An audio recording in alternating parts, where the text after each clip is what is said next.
You're listening to the Cantina Cast, your home for thought-provoking Star Wars talk. Join Albert and Chris in breaking down the latest news, trailers, movies, TV shows, games, books, and of course, your favorite characters from a galaxy far, far away. Hello, everyone. Welcome to the Cantina Cast. My name is Albert Padilla, and this is episode 668, where tonight, Chris and I are going to be talking about yet another character spotlight for the Mandalorian and Grogu, the last of, I guess, 2 episodes that we've got remaining. And tonight we're going to be focusing on the Hutts and Hunters. So essentially the bad guys, if you will, from the Mandalorian and Grogu. And of course, with me, I've already mentioned is Chris. Chris, welcome to the show. How's it going tonight, sir? We don't have any audio from Chris here. We had audio before we started the show because I was just talking to him. But yeah, so this is episode 668. And this is, we've done a number of episodes already, spotlight episodes on the show where we've talked about everything from, of course, Grogu, Mandalorian. We talked about the Force, his links to some of that, and just a continuation of that. So we're still continuing to celebrate Star Wars, The Mandalorian Grogu here on the Cantina Cast, and we will do so for at least one more episode. So thank you guys for joining us tonight on the live stream. If you're with us, please feel free to throw any comments or questions into the chat, and we'll be happy to grab those for you guys and try to put them up and answer them as the show goes on. It's really just a time permitting thing. And then also, if you are joining us tonight, we have a poster to give away. So we've been giving away one poster for every episode where we talk about the Mandalorian and Grogu. And tonight we've got this poster here. So I'm going to grab it real quick. So this is the one that we're going to give away. We've already pre-selected the winner based on the questions that have been submitted to us. And this is it right here. So this could be yours. We will find out here at the very end when we get to those questions. Chris is going to trying to reconnect. While he's doing that, I want to say thank you also to all of our Patreon members and especially our now part of the tribe members. So that's Krista, Will.I.am, Paisley, who's with us in the chat tonight. I've got a Brad Feeling, Rita Reborn, Jacob H, Josh, Uncle Leon, Sharkman Dan, Alex, Jackson, Daz, Risk Bayless, Danny P, Mike Borda, Dante, and Kat, aka Vader's Girl. Thank you guys so much for your patronage at that tier and our Delusions of Grandeur member tiers. This is our highest tier. This is Rod Racing, Rob, Steve, and Vanessa. Thank you guys again for all of your patronage. If you're interested in Patreon, you can go up here and click on or scan the QR code. That'll take you to our Patreon page where you can pledge as little as $2 or as high as whatever you want to do. And if you're interested, you can also just go to patreon.com/thecantinacast, or you can find us on our website by going to cantinacast.com/Patreon. Anything helps. It certainly keeps the show going, and we definitely appreciate all the help and support there. So now that that's out of the way, I do want to also plug that we've got a couple different shows that are coming up here. So we're doing a slight change to what we had spoke about last week, and that's because we've got some holiday time coming up, and we have a little book called Legacy coming out, which I'll talk about here in just a second. But our next episode is going to be in 2 days, so July 2nd. That'll be on Thursday of this week. That'll be the Mandalorian and Grogu Heroes and Hermits. So that'll be the last episode that we do covering the Mandalorian and Grogu officially. I think we'll probably do a Patreon top 3 moments at some point. But that will be the last one that we'll do. We'll give a poster away in that one too. So between now and Thursday, if you have not submitted a question and you want to be entered to win that final poster, go ahead and do so when you can. You can send us an email at hello@cantinacast.com. Or if you'd like, you can just send us a question on any of our social media platforms. We'll capture them and enter you into the drawing or the raffle, if you will, for Thursday's final poster. So again, that's Heroes and Hermits. That'll be the good guys from the Mandalorian and Grogu outside of the main characters. And then we've got another public show coming on July 14th. This is the one I was talking about. So this will be my sneak peek, spoiler-free review of Legacy. Legacy is the Madeline Rowe book that's out, right? Or that's coming out. It takes place in between The Last Jedi and The Rise of Skywalker. It's all about Leia. It's all about Rey trying to repair the lightsaber. And oh, by the way, they just happened to go to Tython, which is like one of my favorite planets of all time. So I'm really stoked to actually do that kind of sneak peek show. And then I'll come back on July 14th and do the full, or July 28th. I'm sorry. July 28th will be the actual full breakdown, review, spoilers, the whole 9 yards. That's when the actual book releases. So the embargo lifts on the 14th. Again, sneak peek there, spoiler free. And then the full spoiler, full review will happen on July 28th. And then somewhere in between there, we'll also come back to Echoes of the Empire. Chris and I had a chance to do a Patreon exclusive where we talked about issue number 1. And we're going to be coming back and doing issues 2 and 3. By the time that episode comes out, issue 4 will already be out. So we'll probably just lump 4 and 5 together. That'll end that series as there are only 5. And that's the series that kind of goes back and explores some of the revisions that are being made to Star Wars Galaxy's Edge. They're kind of tying all the lore together and giving us some, context and reasoning as to why some things have changed. And I think it's been working so far. And so far, I think both of us have really enjoyed that. So I'm going to pause just really quickly. Chris, were you able to make it back? Am I back? You're back. Hey, yeah, look at that. And just like that. For technical difficulties. No worries at all. Glad you're here, man.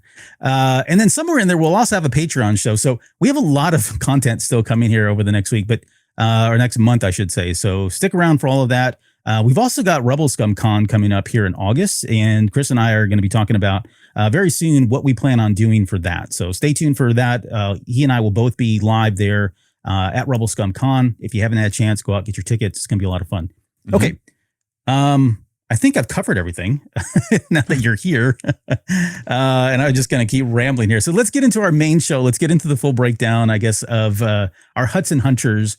And why don't we start with the twins? Because the twins were characters that I thought were going to play a larger role in the whole grand scheme of everything that was happening in this, Filoniverse, right?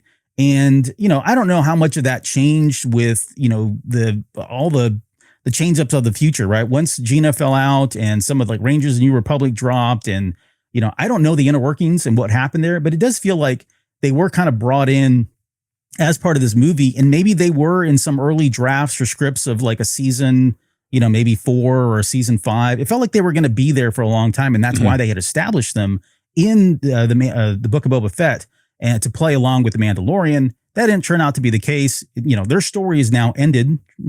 I guess good for the better. But I did feel like I wanted to know more about those two characters and what that dynamic was going to be like. Between suddenly having Jabba gone and them running the Hutt cartel and vying for power in this new era where the Galactic Empire was now gone. You've got Rada the Hutt that is still out there at large. And you've got now, Boba Fett, who is, taking the throne there, at least on Mos Espa. That seemed like it was a really cool dynamic that they could have played with. That's all been washed, of course. But I guess your thoughts on the twins, their appearance, and then what you got, I guess, what you thought about them during the movie. So I thought, like you, that the twins were actually going to play a big part in, again, the Mandoverse. Yeah. They seem to, in those episodes of the Book of Boba Fett where they were featured, they seemed to put a lot of focus on them. So, I thought they were going to play a big part of it. And then, things changed and certain shows that were going to fit into that, Filoniverse never came to be, and priorities changed. And in lieu of a lot of that stuff, we ended up getting, the Mandalorian and Grogu, which I love. I'm going to sit here and I'll say it till I'm blue in the face. I thought it was a good movie. I loved it. I've watched it multiple times and I enjoyed it every single time I watched it. But I was kind of disappointed that, they kind of met their end. I thought that maybe one of them would survive, and then that kind of can give that extra a motive for revenge against the Mandalorian and Grogu. But no, they both met their end. So that kind of ends that for me. And for me, again, in the terms of that story of the Mandalorian and Grogu, I think their deaths were fitting. However, if you look at the overall Filoniverse and when they were introduced, they were they were big players. They were out there hey, we don't care about the Pike Syndicate, even though, they were very wary about, being in their bad graces, but they weren't afraid of them by any means. So, right. And we all know how, in the Star Wars universe, how big and how influential the Pike Syndicate is. So for them to say, hey, we'll go head to head with those guys. We don't necessarily want beef, but we'll go head to head. That shows the type of empire that they have. And now it's just there's a leadership vacuum. And that would make a pretty interesting story. Okay, now that, the twins are gone, Rada has no interest in taking over and following his father's footsteps. Who runs the Hutt Empire? Because, not all the Hutts were killed. And, I'm sure there's still some slithering around in caves and stuff in other parts of Nal Hutta. Who takes over that empire? That would be an interesting story. Could it be that maybe one of the twins had a child and we don't know about them, and then they rise up and they're like, okay, I want to avenge, my mother or my father, whomever had the child. Is that a story that we have? I don't know. Again, I just think that it for the entire Filoniverse, obviously, again, changes were made. I think it was an opportunity that was missed to try to fit those two in the grander scheme of the Filoniverse.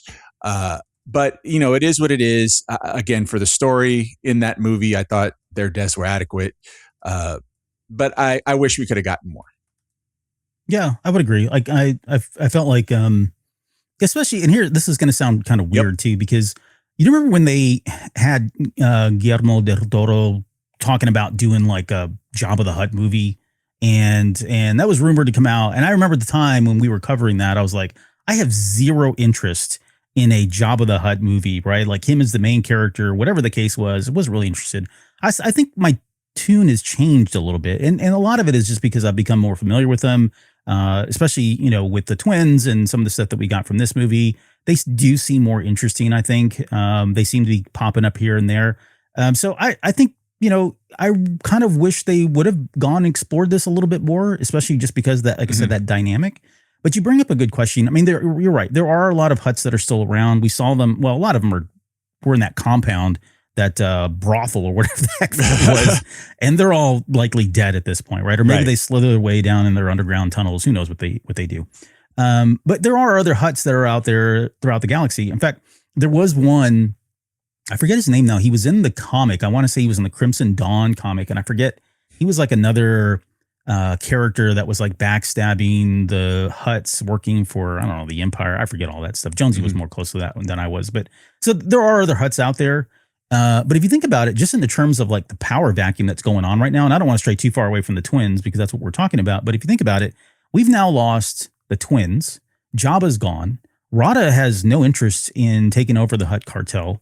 The Pike Syndicate is still out there, right? A number of other Black Sun, Pike Syndicate. There's a number of other cartels that are still running around.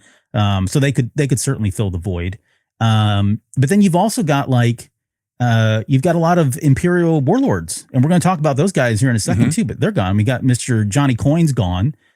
We got that shaggy bearded guy. I forget, what was his name? Barrow? Yep. Yeah, Lord Barrow at the very beginning. He's gone. Moff Gideon's gone. Pelion is still out there. Thrawn hasn't shown up. So, I mean, it feels like the stage is being set for somebody just to kind of come in and suddenly really have a lot of bandwidth and leeway to kind of rule this galaxy from the bad side of things, because the resistance is still trying to get their crap together, the New Republic, I should say. So it's a weird time, and it's a very interesting time to experience. But let's not to bring it back to the twins. The twins not being here is huge, because you're right. There is nobody right now that is running the Hutt cartel. They were the ones that were in charge of the Hutt cartel. So who runs it now? Right. I think that's a story that can develop. I mean, certainly somebody's going to step up to it, right? Somebody's going to claim rightfully that they're the next heir and try to keep things running. But they're going to be they're going to be hampered. They're going to be hamstrung given what's happened to the twins and all that stuff, and people vying for power. So it's intriguing. All of that is definitely intriguing. But I do like the fact to bring it back to the twins, that they at least brought them back for this.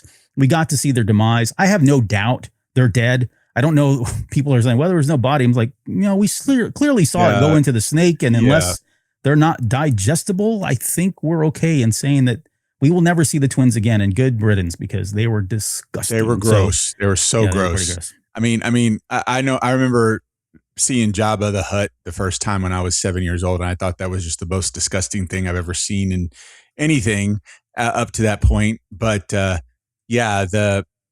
Hutts that, with the exception of Rada, the Hutts that we've seen since then have given me the ick.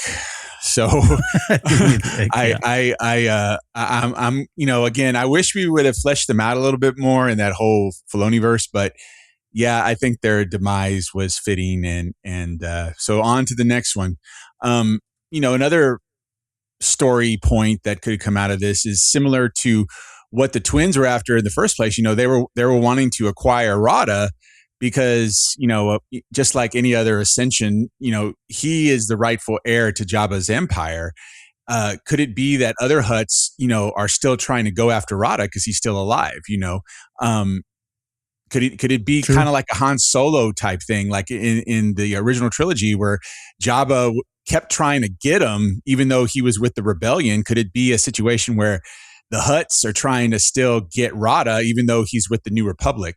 Because as long as he's around, maybe, they see themselves and they're like, yeah, we're not going to ever be the rightful heir. We're not going to ever have all of the respect as long as Rada's alive. Is that going to be a plot point that we see moving forward? I don't know.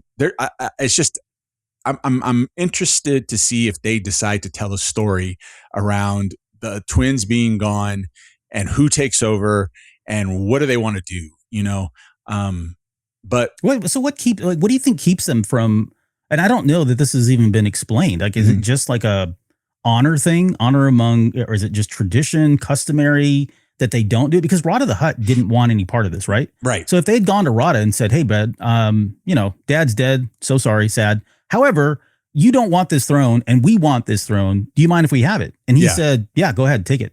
Well, then why wouldn't they be able to just, insert themselves as the new leaders?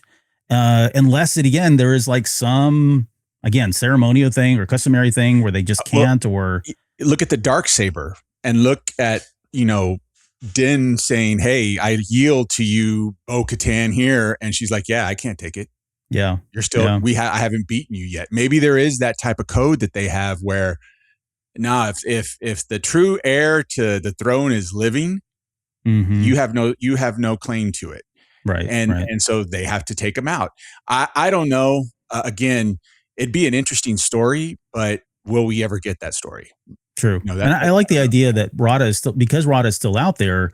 There are other Hutts that could be vying for power, and he's target number one because he, like you said, they got to get rid of him. They can't put themselves in unless he's gone. So, but yeah, overall, I enjoyed seeing the twins again. I enjoyed seeing their habitat. I especially loved seeing it blow up. Don't know what they were doing in those rooms, to be honest. It was kind of weird at times. But we probably got more about the Hutt culture canonically and in that one scene, and especially in this movie, than we ever have, of course. So, outside of books and everything else, but on screen is what I mean. So, yeah, no, I agree. And it was very unsettling, but it is what it is. And that particular compound is no more. Yeah. And we'll see. Yep. So one of the other, moving on from the twins, but still connected to them, would be somebody like the droid Gatra. That was an interesting aspect of it all, because that is, that started in, I want to say it was in one of the novels, if I'm not mistaken.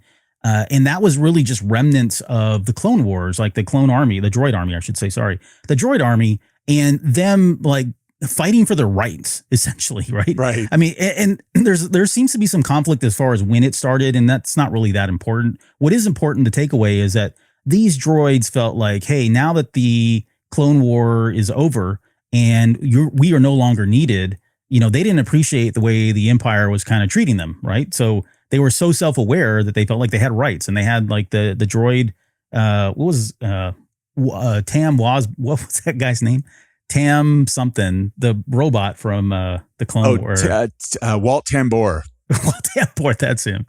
Oh my god! I can't believe I remembered that guy. I don't know. The guy from the Techno Union. Yeah, right. Okay, I don't believe I remember that. Jeez, those were the golden years, right? Yes, for droids, and right? I can't believe I remembered that. Yeah, I mean, 10 points for Gryffindor. But yeah, like the fact that they had these rights, and they were upset again because the Empire came in, no longer needed them, the Separatists were gone, that whole thing, and so they started this kind of like union, if you will, of droids that have come together, and they were like taking care of each other, and that's why we see them with like they're like a mixed match and of different parts of droids that were assembled and just kind of put together. That was their whole thing, and so the fact that they had allied with them, with the Hutts of all people, makes sense because they really didn't have any work. They needed to be, have a purpose. And here you go. You have somebody like the Hutts who are willing to have a ton of money. They're willing to pay this droid Gatra to go out and do that. But if you look at it, they were actually doing other jobs for other things as well. They were almost like a band of mercenaries, security force, a police force that were for hire, just because there wasn't any work for them to do. Right. So interesting that they brought them into that. I think it worked out. I liked it. I mean, we got the member berries with the stap and some of the droids that we saw. It's a B1. I think we saw a B2. It was a B1 droid, and then what was the other one that was SB1? Yeah, I think it was too. Yeah, SB1. We saw some of the command droids out there. We saw some of the assassin droids. Yep. Well, I should say we saw the heads of them. But they were, like you said, they had mismatched body parts. But yeah, I like that aspect of the movie when it comes to the Hutts and what they did, what they paid for to have, the protection and, not just from, those threats that are on planet, but also for off planet as well, that could eventually come in and try to invade or destroy or whatever, kind of like what the New Republic ended up doing anyway. Yeah. But I think, I kind of think of every time I see droids like that and I see them just getting annihilated, I kind of think of George Lucas's, explanation of why he went with battle droids in the prequels.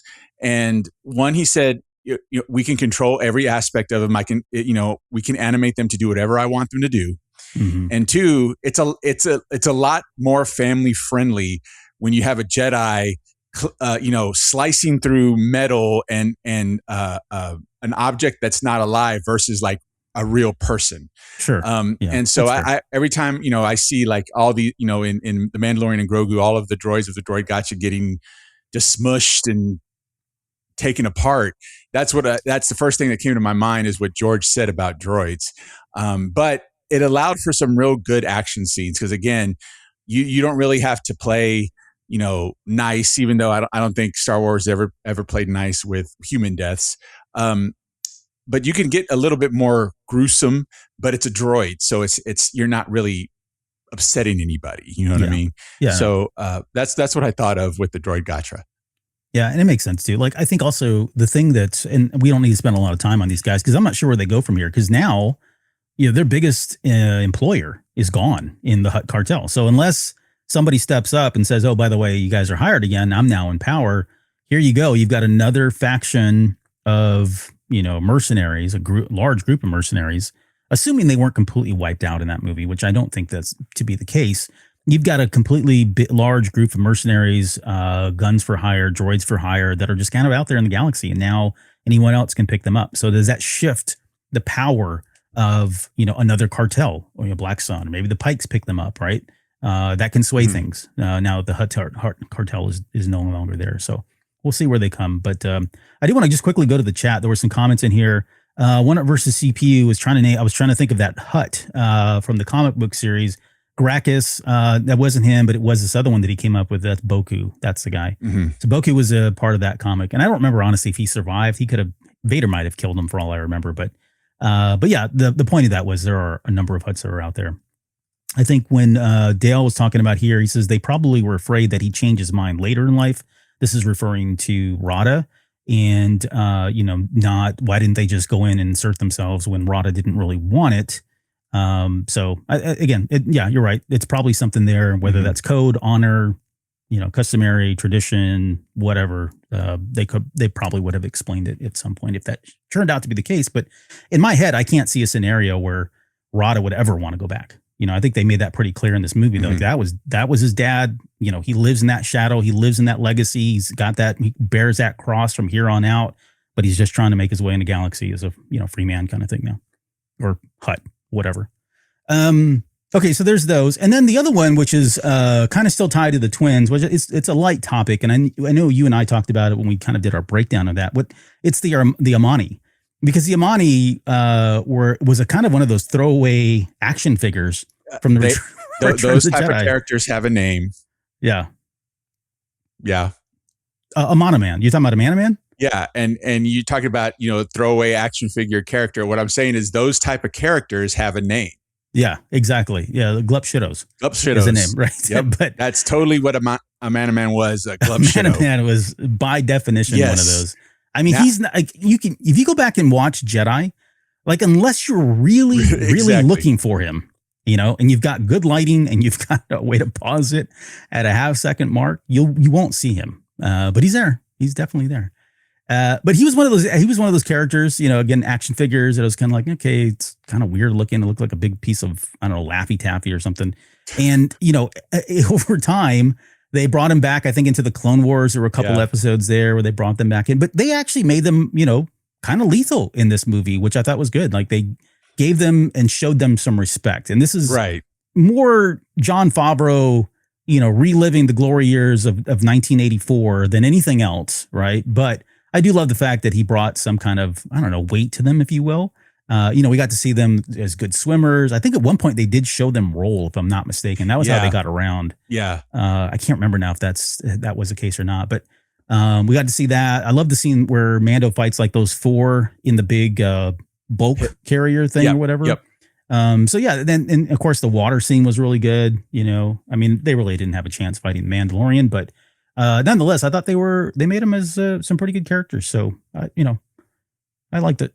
I thought, you know, obviously go back to my 7-year-old self watching Return of the Jedi.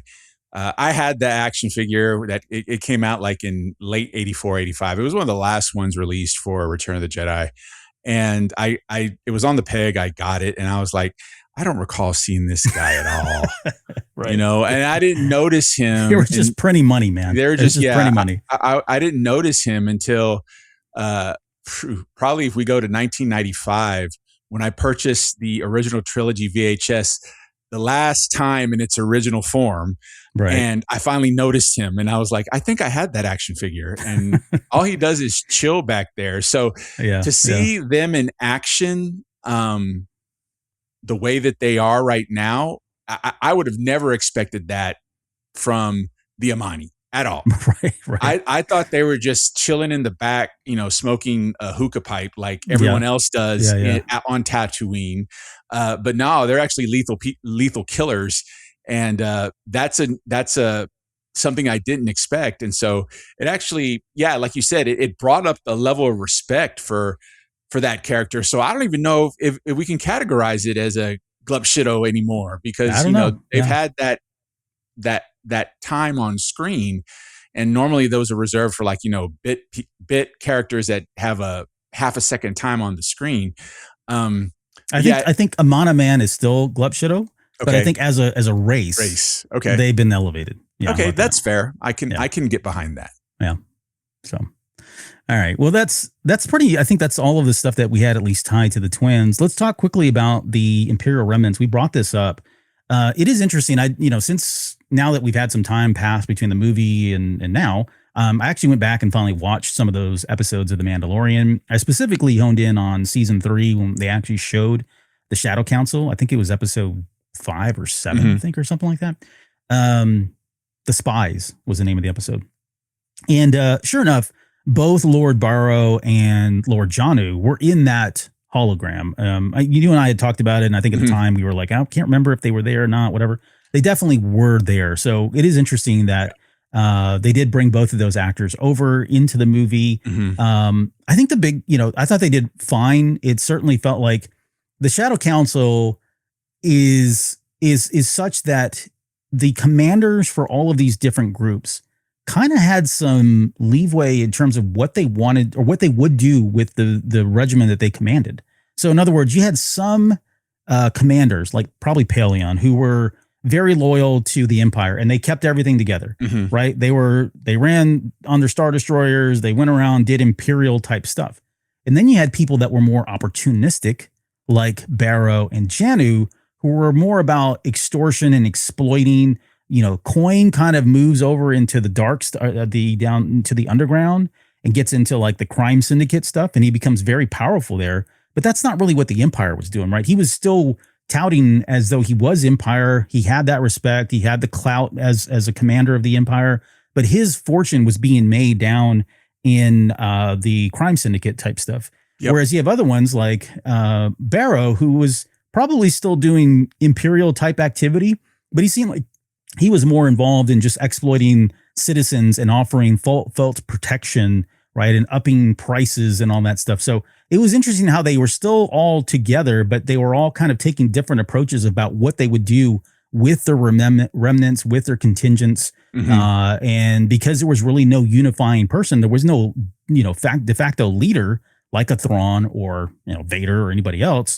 They kind of had a lot of free will to kind of do what they wanted to do with their groups.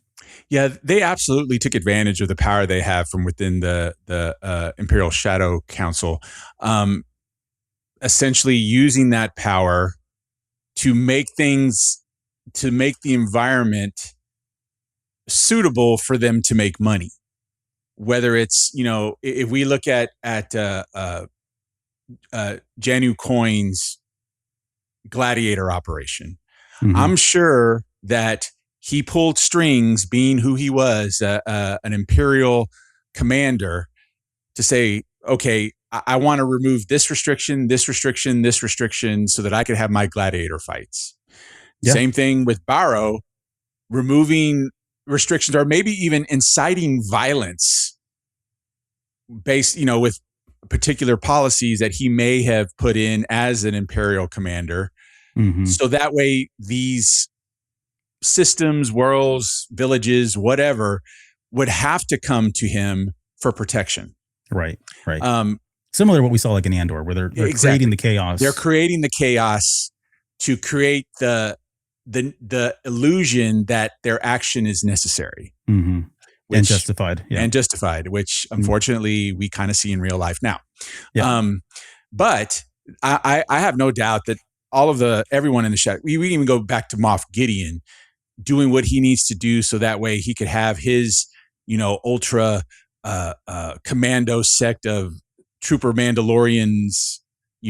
He had to pull some strings as well. I think that's they're manipulators right now. And again, like you said previously, there's no one at the head of that table. So they pretty much have free reign as long as everyone else in that council doesn't see anything ultraly bad. And honestly, I don't think anyone else really cares what each other does, as long as they're working toward the same goal, which is obviously to bring some form of the Empire back, which ultimately happens.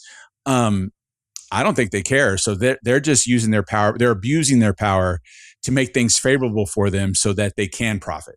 Yeah. Yeah. Right. And we see that like in that same scene, you have General Hux, who's talking about Project Necromancer, right? He's more loyal to Palpatine and trying to figure out a way to bring him back to life. But yeah, I mean, Gideon's going off and he's doing his own thing. Like, yep, absolutely. He's going and pursuing his own interests. And I think they all, to some extent, they are kind of all pursuing their own interests because, again, there is nobody to kind of keep them in check. Right. But they are well aware of the fact that they are targeted, because in that same scene, there's a line with, I forget who says it, but I wrote it down. It says, there are citizens loyal to the Empire on every planet in the galaxy. They are already getting sick of the New Republic and its rules and regulations. And if we give them a show of strength, they will rally behind us. So they were again, like you said, working to a common goal, which was to get the Empire back up in some form. But, if Gideon suddenly became more powerful, okay, well, then maybe he becomes de facto leader. I mean, we've got hints of that. He was trying to do that. And I suspect for the two characters in this movie, both Barrow and Janu, they probably were trying to do the same thing. Barrow felt like he was probably lower on the totem pole. Janu probably had a lot of weight. He probably had a lot of strength, having, being as close as he was to the gambling. There's a lot of wealth there, of course, manipulating the bets. I'm sure that was going on.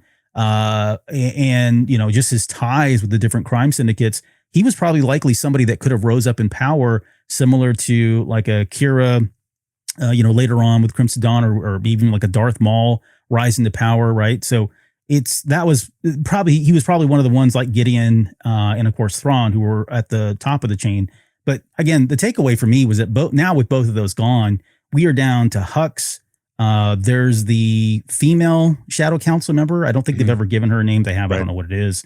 Then we have Paleon, and there might be like one other one, I think. And that's pretty much it. But we're done. Like outside of Thrawn still being out there, right?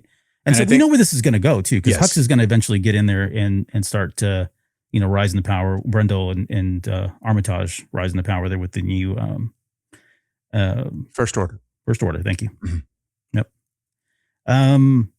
Okay, but I love the fact that they were in this movie. I love the fact that they brought them in. They were the same actors. All that's great. I love when they just keep the continuity there. Maybe another little fun one that I want to talk about next is just the stormtroopers or the Yes. snowtroopers. Mhm. Because growing up, again, going back to the era of Empire Strikes Back, action figures, the AT-AT or AT-AT, depending on how old you are. The AT-AT pilot was always like my favorite action figure. I love the design of it, and this gave us a couple of those different characters. We got to see that one line of like, "But we're pilots." Like, Yeah, we don't do this great. kind of stuff. I love that was great. Yep. Love that line. And unfortunately, we didn't get to see them in action much because there wasn't any action to be had. They literally got their butt kicked right off the ATST and then, dies a horrible, tragic death. But I love that design. I love that they brought all of the snowtroopers back. It was great to see that one scene. I know you had some problems with the cutting or the, I guess the choreography, or if you will. I don't know if that's the tactics. Shot. The way it was shot. The way it was shot. Yeah. But it was cool to see them. We got to see them without the the mask on. That was always a mystery back when the action figures came out way back. But yeah, it was good.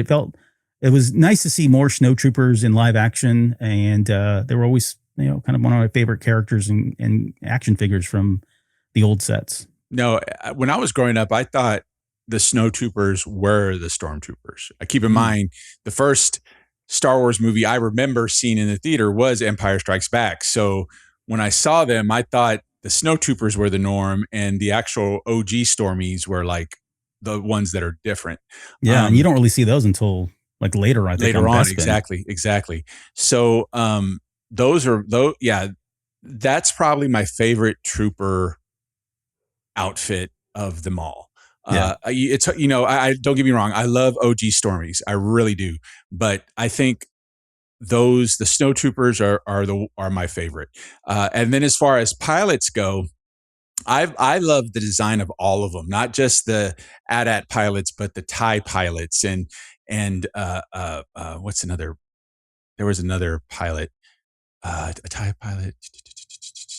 There was another one, and maybe the shuttle pilot. I don't know.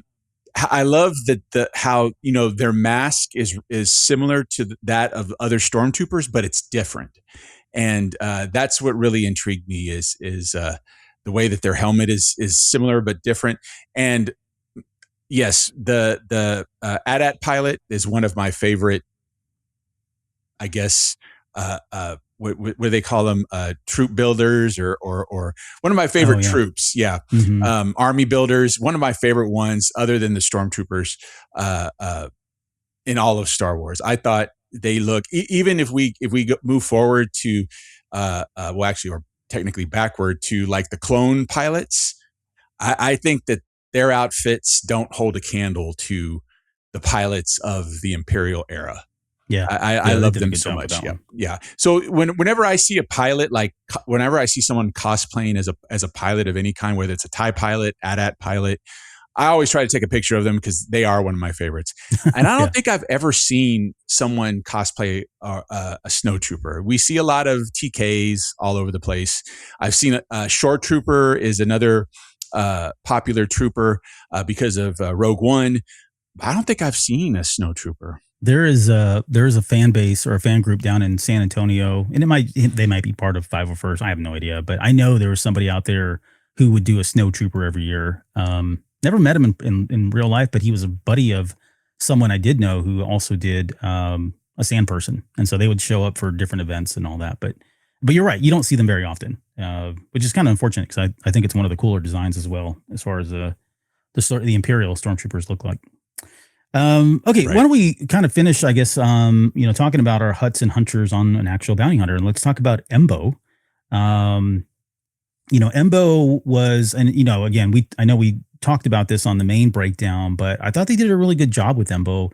You and I had said that if there was any one particular bounty hunter that would be good at taking down the Mandalorian, Embo has proved to be very hard to beat and very hard to catch. He was always getting away and outsmarting people like Anakin Skywalker and Ben Kenobi, right? I mean, or Obi-Wan Kenobi, I should say. So he definitely was able to kind of hold his own in previous episodes, previous material. We get to see him here, and I think he does a fine job. Like, he's like the real deal.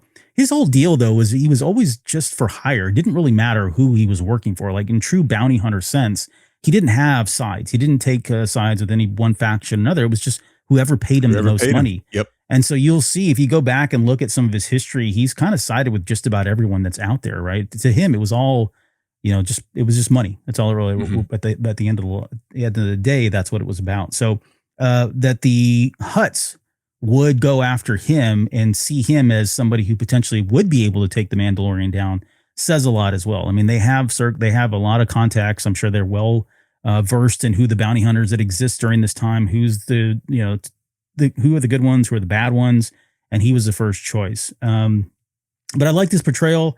I think the fact that we got a new dog, it wasn't Marok, it was Kaibu.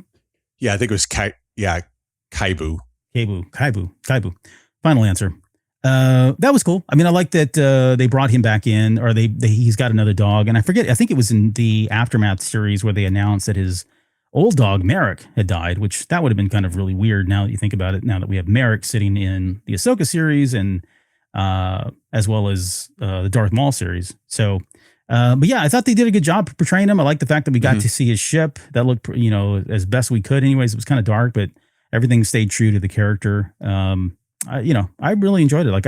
I like the fact that he just ditched both the twins at the very end. And when he realized, it's like, okay, yeah, I'm not going to go save my butt or try to save their butts and put my butt on the line, because that thing is huge and there's an exit right here. I'm taking my dog. We're going home, and good luck. And yep. That's what I would honestly expect him to do. He totally took advantage of the escape route that Grogu and Din Djarin set up for themselves. Yeah. And it's like, Strong Mustachio, aka Vanessa, asks, how does Embo escape so casually while the twins were just hanging out? If you notice, the twins weren't really able to. First of all, they're not going to move that fast to get there, and the dragon snake kind of had them cornered, but Embo and the dog were already there at the entrance of that escape area. So they just walked out and it's the area that Grogu had blown up right. with the grav charge or whatever. So they were he was able to get out. They were kind of separated. Like, he was on one side, they were on the other side. He had an opportunity there to maybe save them, and decided, like, no, that's okay. You guys are dinner, and I'm taking my dog to sit and going home. And so he heads out. So we'll see. Embo, there are stories later on with Embo. There is a character that comes in, I can't remember. She's looking for the Falcon. I forget her name now. And at one point he recalls, and this goes back to the comics, he's already retired, and she's looking for information on the Falcon. And he recalls like a story that was in another comic book where he went out to capture Lando Calrissian, and Lando got the best of him. And so, I don't know, somewhere he got some Republic credits, and he's been living off of that. But he's still alive, at least, as far as canon goes. He does live out there, and he does retire. Whether or not he comes out of retirement or does he come back into something else in the future, we'll have to see. But I know he's a favorite of Dave Filoni, and so I don't suspect that he's going to do anything tragic or kill him off in any way anytime soon. So I think it is true that we may actually be able to see him later down the road, which I would like to see. I mean, he's a great character. They've given him some screen presence. Now people would see him and recognize him, and maybe there's some potential there for him. Yeah, I think so. And especially since, the other big bad bounty hunter, Cad Bane, is no longer with us. So, True. If we need another big bad bounty hunter, with the exception of Boba Fett, which I don't even think he's doing that anymore. We got Black Chrysanthemum too, but I don't think he's going to be doing that anymore. We have Embo, because we no longer have Cad Bane. Yeah. They've gotten rid of a lot of bounty hunters, and they haven't necessarily given us a lot of new ones. I was trying to think during the Resistance, or during the Resistance and the sequel trilogy, if we've had many bounty hunters, but I can't think that we have. I don't think that we have. Yeah, you know what? I don't think we hear the term bounty hunter much at all in the sequel trilogy, if at all. I'm trying to remember if there was a situation where we heard someone say bounty hunter. Yeah. Could be wrong. I need to go back and kind of do some more research on that, but it's been a while. It's been a day, as the kids say, or a second, a minute. I don't know. I'm out of my element. It's been a minute. Yep. It's been a minute. All right. Well, let's do this. Let's kind of wrap the show up on the questions that we've gotten. So we have 4 questions. I've already picked the winner. I had Siri do that ahead of time. And so we'll give the poster away. So we'll read all the questions first, and then we'll get into announcing who the winner is. So I was just looking at the chat here. Okay. So the first question, let me see. Why don't you read the question here, if you don't mind? Okay. And I'll throw it up. I'll throw the short question up here on the screen. All right. So this is from our Patreon member, Paisley. So Grogu and Din were both children who experienced a big trauma. Din's parents killed by droids, and Grogu is an Order 66 survivor. Do you think that more will be shared about this common experience in their stories? I hope so, because that is something that is that ties them together. Now, obviously, they have a close bond, because of what they've been through together, but that's something that they can also discuss and talk about, because we see it still lingers with Din Djarin. We see that in the seasons of The Mandalorian, especially the first 2 seasons. We see that it still hinders him. It's still something that, a burden that he has to carry. And then we know for a fact that the whole Order 66 ordeal is still there for Grogu, based off the flashbacks and whatnot we saw in the Mandalorian as well. Maybe it's just going to be a situation where they're not going to dive into it until they give Grogu the ability to communicate. Because right now he really doesn't communicate with Din other than pointing or gooing or whatever, or tapping on his helmet. He doesn't really communicate with him. So maybe it is something that they tackle once they're able to communicate. It's something that I would like to see. Albert, you're on mute. I would love to see that too, honestly. Like, I think it's very important. It's going to be yet another thing that connects them, makes their bond stronger.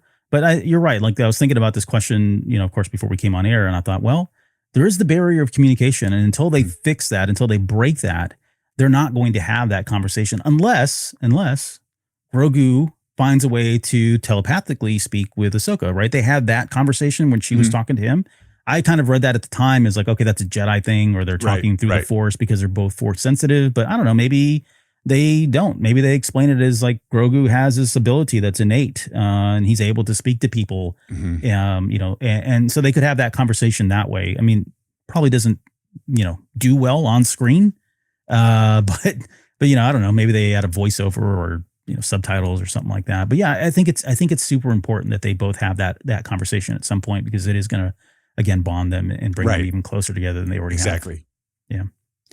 Cool. Well, thank you, Paisley, for that question. Next question is coming from WSTR Galactic Public Access. This is at Western Media. Go check them out. They're another Star Wars podcast. They talk about other things as well, but they do a lot of Star Wars stuff. But their question is, why do you think The Mandalorian and Grogu failed to deliver at the box office? Oh, man, coming in hot. Well, okay. So before I answer the question, just kind of an update as of June 30th, in terms of where we are, where that movie is, I should say, with the box office. So right now, the latest numbers, we've got $176 million domestically.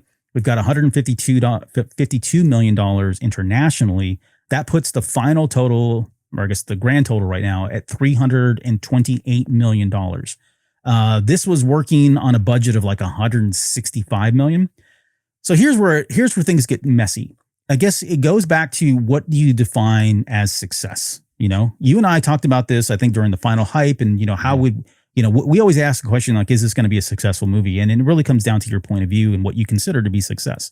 From a purely financial perspective, you could say that it was a success. If it's got $165 million as the budget and it does 328, there's a positive there, right? There's a net gain there.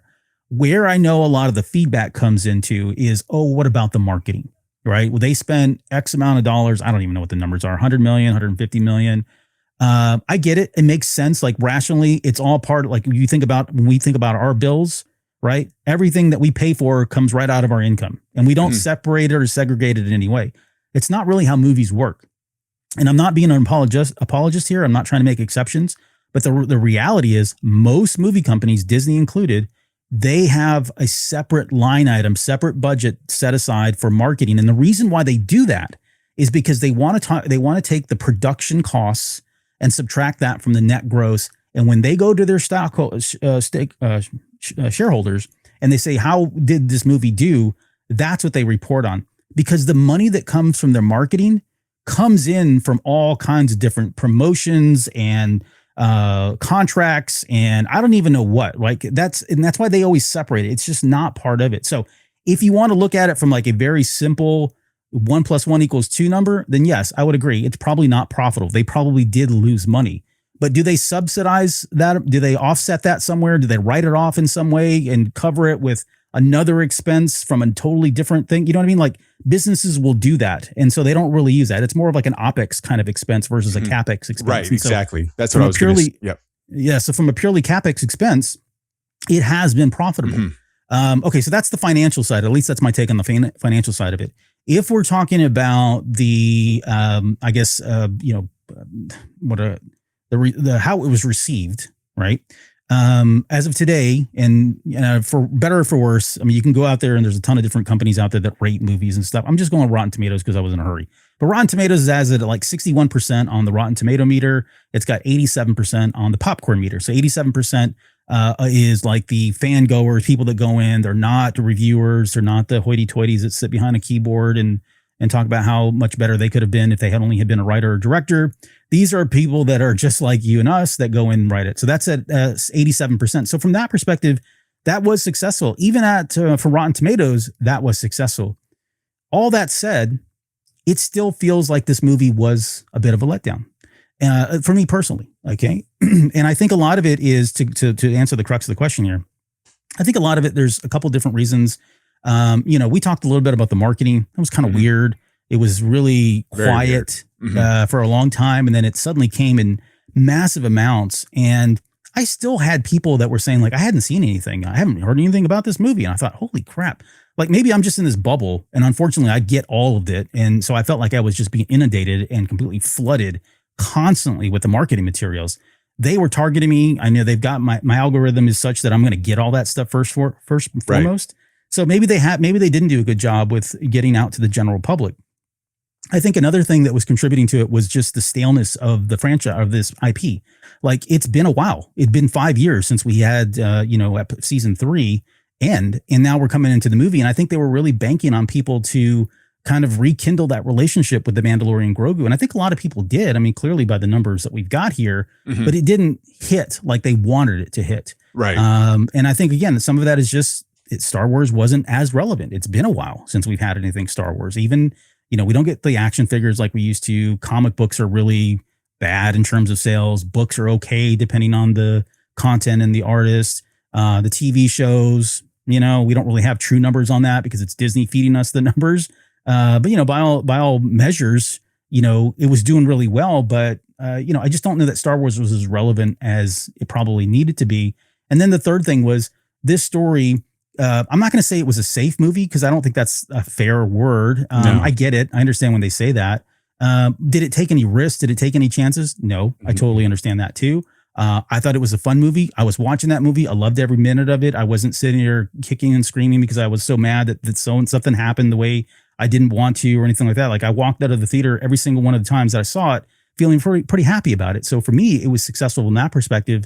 But if I really think about the critical eye, if I look through a critical eye, there were some story elements that just felt a little flat to me. Things that went a little long in the tooth that I personally liked, but didn't translate very well to the common goer. And without word of mouth, which I think you and I talked about, like if this movie was going to do well, it was going to do well because of word of mouth, not because of reviews, not because of the budget. It was going to have to be people going back to work, going back to school, circling around the water cooler and going, man, that was a great movie. You should go take your kids to see it, or you should go see it because if you love season 3 or if you love the Mandalorian seasons, you're going to love this. I don't think that really happened the way they were hoping it would. So do I think it was successful? Yes. Was it as successful as I wanted it to be, or even Disney or Lucasfilm? Probably not. I think that's pretty fair to say and objectively fair to say. So I don't know. I said a lot there, but what are your thoughts? So I would agree with everything that you just said. in regards to marketing budget versus production budget, you're exactly right. What is it is on Disney's sheets, on Disney's financials, the Mandalorian and Grogu is going to be in the green because, like you said, they have a whole other budget for marketing.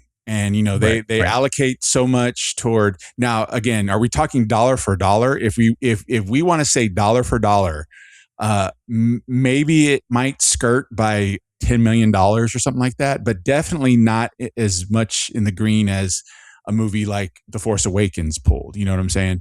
Yes. Yeah. But the thing is, what I was looking for was not necessarily yes, I wanted it to be financially successful. And what I mean by, I don't mean like it had to cross $1 billion, but maybe something like, the Superman movie and what it did last year, it was considered a financial and critical success. And I think the total gross was just over $700 million worldwide.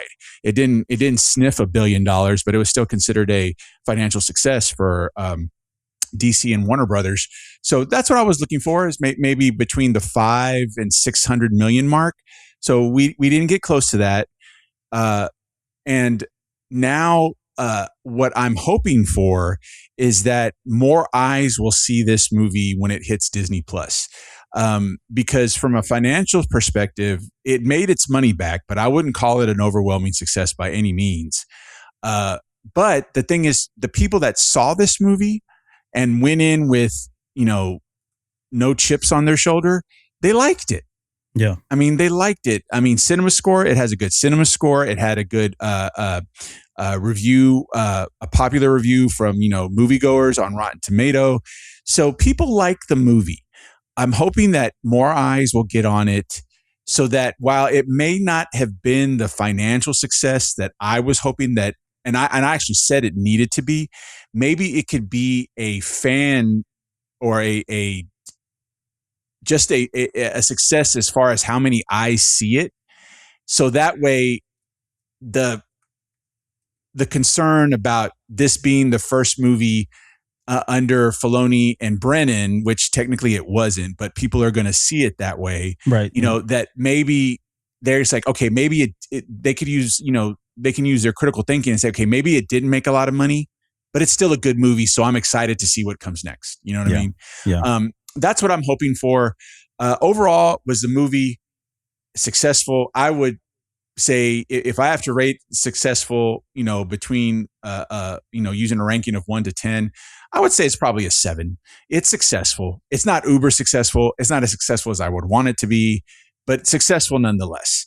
But for me, for just having a Star Wars movie be in the theaters after, 7 years of not having one, for me, it was a success. I enjoyed watching it. I thought it was a good movie.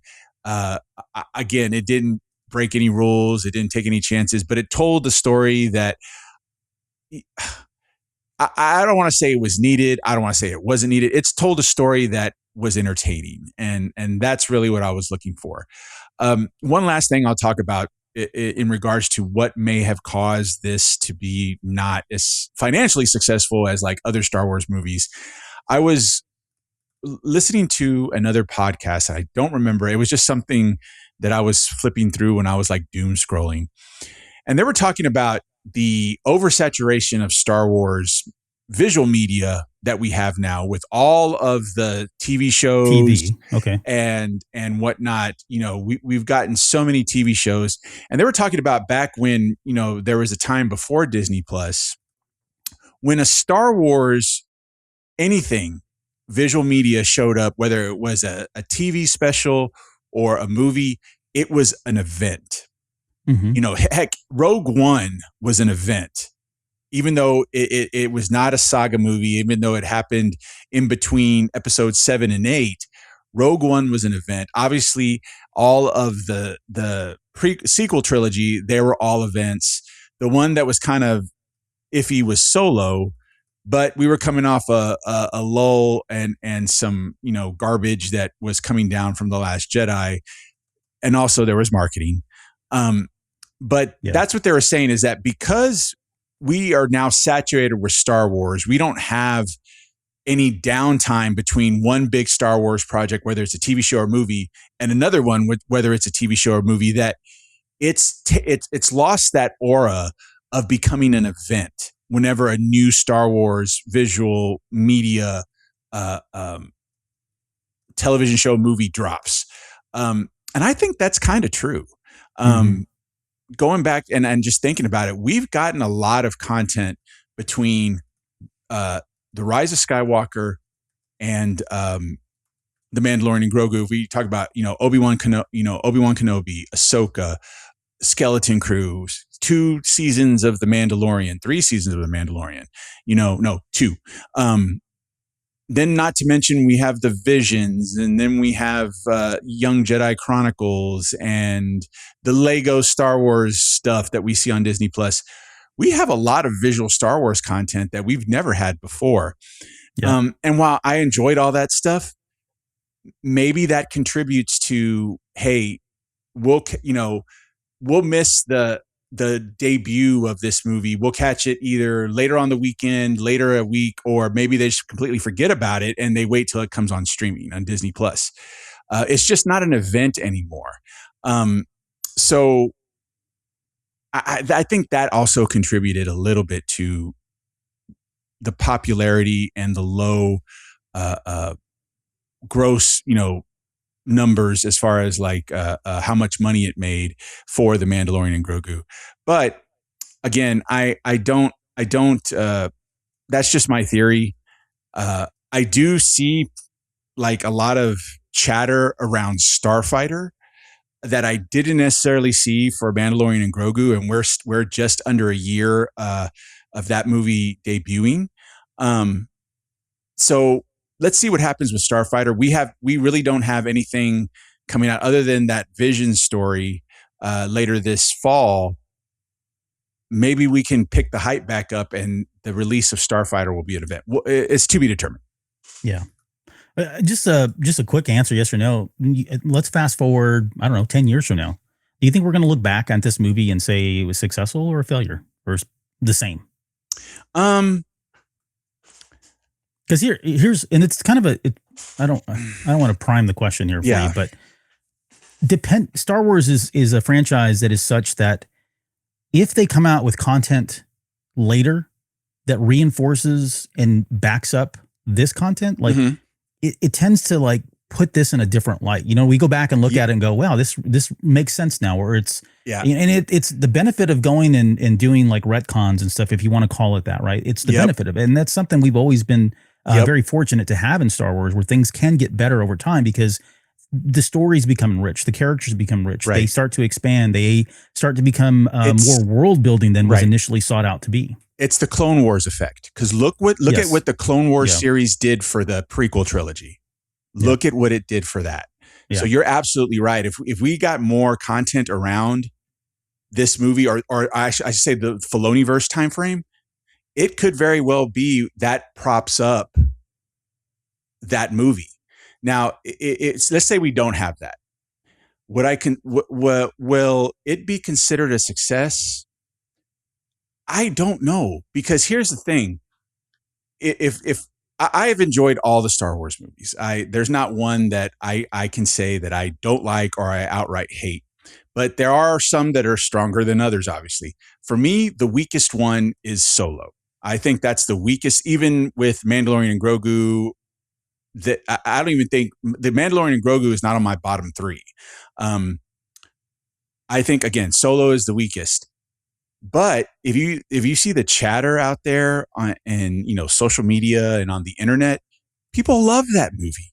Yeah. They would absolutely consider it a success. So I guess what I'm saying, it's from a certain point of view. If it depends on if that movie talks to you, and if you feel that movie. And a lot of people really felt something with Solo. I didn't. I enjoyed it. I'll watch it if it comes on like FX or something. But it didn't hit. It didn't hit me like it did a whole lot of other people. So all I see online, regardless of how much money it lost or made or whatever, I just see all the love for that movie. Mm-hmm. So could Mandalorian and Grogu fit into that mold in the future? Absolutely. And then if the thing is, if people love it, it's going to be considered a success. Yeah. And that's all from someone's point of view. That's all subjective. So I guess my answer is we'll see. Yep. All right. I'm with you. Like, I think that could possibly be the case as things go on and the story continues to get enriched. So this time frame gets enriched and the story tells. The only thing I have this movie probably has going against it is he didn't really leave a lot of hooks for things. I mean, there's some things that can be implied. I mean, we got the Rod of the Hutt thing. That's the big thing. We've got Grogu, at some point, them living together and doing stuff together. That's kind of been the hook. But outside of that, a lot of stuff just kind of came to an end, and they didn't explicitly explore what happens next. We've talked about it, right? Right. We've done a number of things on these shows, but the average moviegoer is not leaving and going, I wonder who is going to replace the twins now. Who could it be? Grotto or whatever. They're not doing all that. So, all right, we got to get going through the rest of we've got 2 more questions here. So thank you. That was WSTR Galactic Public Access. Check them out at WSTR Media on social media. Next one is it's for you to read. That's from Steve on Patreon. All right. Yeah. Steve, our Patreon member. How are the remnants of the Empire affiliated with one another? Are they just local warlords in charge of exploiting local systems under an imperial false flag? Hope that makes sense. Also, I haven't listened much recently due to saving up episodes for a long road trip. So my apologies if this has been discussed. Well, I don't think we've discussed it before tonight, but we discussed it earlier tonight. So, I do think that while they're aware of what each other's doing, I think all those warlords are doing their own thing. Yep, they are doing. I don't want to repeat anything because we've already said quite a bit on this one, but that seems to be the case. At least that's our take on it. So, thank you, Steve, for that one. And the last question is from Utini. He says, in your preferred order, 3 canon bounty hunters you want to see make a live action debut. 1 you don't want to make a live action debut. The problem is, I guess live action that kind of limits it to certain characters. Right. All right. So I started listing out bounty hunters here. I'm going to cheat because there are 2 bounty hunters that are on my list that I want to see more of, even though I don't have a lot of context around who they are and what they did. But I'm going to throw Brander Lawson and Rena Soul in there. Yes. Like I want to see more of them because of the comic series. Brander Lawson is from Maul Shadow Lord. So is Rena. They were bounty hunters that were put together doing a pod race that was kind of staged and fixed by the crime syndicates. But I would love to see kind of like what their lives were like a long time ago and what they lived. So that'd be really cool. And then I guess the other one, oh boy, who do I pick here? I don't know. Did Aura Singh make a live action? She's not, right? No. And see, that was going to be, she was going to be mine.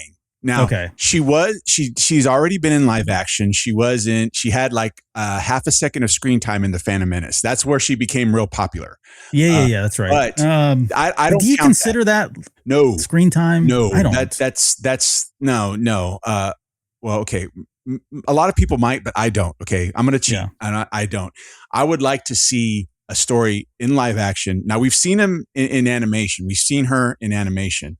I would like to see a live action story with her. And if they can, I forgot the actress who plays her. If they can get her, do it. Because her backstory is very interesting. Being a former Padawan or a former Force user or whatever. I think to see her as a bounty hunter doing her thing with those skills, kind of like, the Jude Law character on Skeleton Crew. What's his name? Oh, that guy. Okay. It's been a while. Yeah. He, a pirate who has Jedi skills, a bounty hunter who has Jedi skills. That's something I definitely want to see. So for me, it would be Aura Singh. I don't have any other 3. Okay. Or other 2, I should say. I have one it's a deep cut from the Clone Wars. There was a character named Raku Hardin who looks like a clone, but he's not. I think I don't remember the whole episode now. I just remembered he was hired to kind of like kill Obi-Wan or something like that. But he wore like clone trooper armor, and when they took the mask off, I was like, holy crap, he looks like Rex, and he's got like a tattoo on his face. Mm-hmm. I'm throwing that guy in there just because I love his character design. I'd say he's one of them. I don't know who I don't want to be in here. I think, and this is, I'm going to cheat because, again, Dengar is a character that I've always hated. I didn't like his action figure. I didn't like the character. I know they've tried to make him seem cooler in the comics, and I get it, but I'm going to throw him in as one that I don't want to see live action, even though I know he was in Empire Strikes Back in that one scene. We've not really had anything official from him, unless, there's the theory about who he became afterwards. And I won't get into all that. Mm-hmm. Go look it up. But there's some theories as to who he became later down the road. So that was the last question. Thank you for that one. That was fun. It was fun to go back and look at all these bounty hunters and go, wow, who were some of these folks? So, all right. Anyways, the winner of tonight, I did pick number 1 to 4 before we came on air. And tonight's winner is going to be Paisley. So Paisley, congratulations. If you're still with us on this live stream, congratulations. You won the poster. I'll reach out to you, get your address, and we'll get that shipped off here very, very shortly. So, okay. Let's see. There's I figured Strong Mustachio would be like, yeah, that's the one because you know about those. Let's see. I think that's all we got here. Don't forget that we'll be back here in 2 days to talk about the final episode, I guess, for the Mandalorian Grogu. That'll be the good guys. So we'll be talking, what did we name that? Heroes and Hermits. Heroes and Hermits, yeah. But I was trying to go with the H alliteration. Mm-hmm. That'll be in 2 days. So we'll do that. And then we've got the spoiler-free public preview of Legacy. That's the new book by Madeline Rowe coming out on July 14th. We'll come back and do Shadows of the Empire issues 2 and 3 right after that. We've got a Patreon show, and then I'll do the full breakdown review of Legacy on July 28th. That's when the book is out. Don't forget, the embargo lifts on the 14th. So if you're spoiler sensitive, there's nothing that keeps people from doing spoilers. Most don't if they've been given an arc. So I wouldn't be too worried about it, but you might see some people that had the advanced reader copies and doing full reviews on the 14th because the embargo is officially lifted then. But on the 28th is when the book comes out. I'll do it then.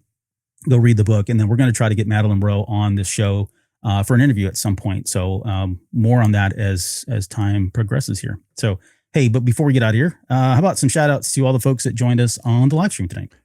Yes, everyone who made a comment tonight, thank you so much. It's Paisley, Music Train 1, New Anakin Skywalker, Dale E. Skywalker, Strong Mustachio, a.k.a. my girl Vanessa, One Up versus CPU 64, and Alex. Thank you so much for joining and commenting tonight on this episode about Hutts and Hunters. Thank you guys for joining us. And don't forget, again, 2 days. We have one more poster left. So send us another question if you'd like to enter in, and we'll pick a winner ahead of time. So you've got to get your questions in before 8 p.m. Central on Wednesday night. Again, hello there at cantinacast.com, or you can send us a message on social media, however you want to get it to us. Or if you're a Patreon member, you can do it there as well.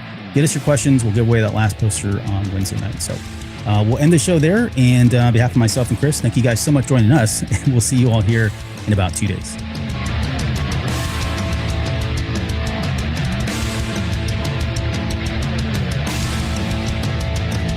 You're still listening? Wow, that's amazing. Well, I'm here to give you the disclaimer.